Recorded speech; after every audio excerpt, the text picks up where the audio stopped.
দৈনিক সকালে ঘুম থেকে উঠে আয়না দেখে মাত্র একটি আমল করুন, আপনার চেহারা অত্যন্ত সুন্দর হয়ে যাবে, আপনার চেহারা নুরানি হয়ে যাবে, আপনার চেহারার দিকে তাকালে কেউ মায়ায় পড়ে যাবে। সুবহানাল্লাহ। ঘুম থেকে ওঠেন না? প্রতিদিন সকালবেলা ঘুম থেকে ওঠার পরে আমরা সাধারণত কিন্তু আয়না দেখি, সর্বপ্রথম আমাদের চেহারা দেখি, অথবা আমরা যখন বেসিনে মুখ ধুত করতে যাই, বেসিনের সামনে আয়না থেকে আমরা কিন্তু নিজেদের চেহারাটা দেখি। ওই চেহারা দেখার সময় আপনি যদি একটি দোয়া পড়তে পারেন রাসূলের শিখানো, আপনার চেহারা ইনশাআল্লাহ সুন্দর হয়ে যাবে। এই চেহারা সুন্দর করার জন্য আমরা কত ক্রিম মাখি, কত মেডিসিন আমরা ইউজ করি, বিশেষ করে ইয়াং মেয়েরা বিবাহ হওয়ার আগে এত ক্রিম মাখে, আমি অবাক হয়ে যাই। কত ধরনের কত পার্লারিং করে, কিন্তু আর্টিফিশিয়াল সুন্দর আর অরিজিনাল সুন্দর দুটোটা কিন্তু এক বিষয় না। অরিজিনাল যেটা সুন্দর সেটা কিন্তু দেখতেই ভালো লাগে, তাকাইতেই মন চায়, ঠিক কিনা? কিন্তু আর্টিফিশিয়াল যে সুন্দর সেটা কিন্তু ভালো লাগে না, বোঝা যায়, দূর থেকেই বোঝা যায় যে এটা আর্টিফিশিয়াল সুন্দর। দূর থেকে যদি একটা মেয়ে মেকআপ দিয়ে আসে, আমরা কিন্তু বলতে পারি যে সে মেকআপ সুন্দরী, ঠিক কিনা? এই জন্য কেউ যদি অরিজিনালি নিজেদের চেহারা সুন্দর করতে চায়, রাসূল করিম সাল্লাল্লাহু আলাইহি ওয়াসাল্লামের শিখানো সেই দোয়া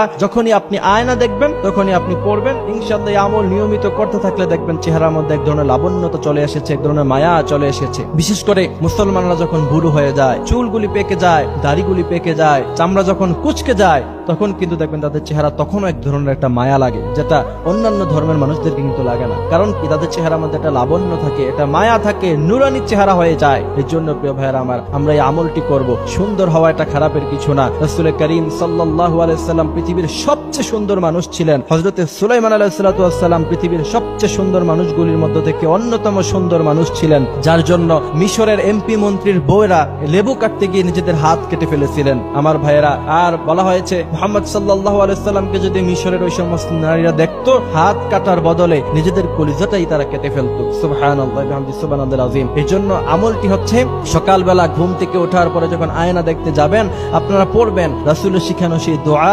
আল্লাহুম্মা হাসসানতা খালকি ফাহাসসিন খুলুকি। আবার আমি বলছি, দোয়াটি হচ্ছে আল্লাহুম্মা হাসসানতা খালকি ফাহাসসিন খুলুকি। রাসূল করিম সাল্লাল্লাহু আলাইহি ওয়াসাল্লামের ব্যাপারে হাদিস শরীফের মধ্যে এসেছে যে রাসূল করিম সাল্লাল্লাহু আলাইহি ওয়াসাল্লাম সব সময় তিনি যখনই আয়না দেখতেন তখনই দোয়া পড়তেন, আল্লাহুম্মা হাসসানতা খালকি ফাহাসসিন খুলুকি।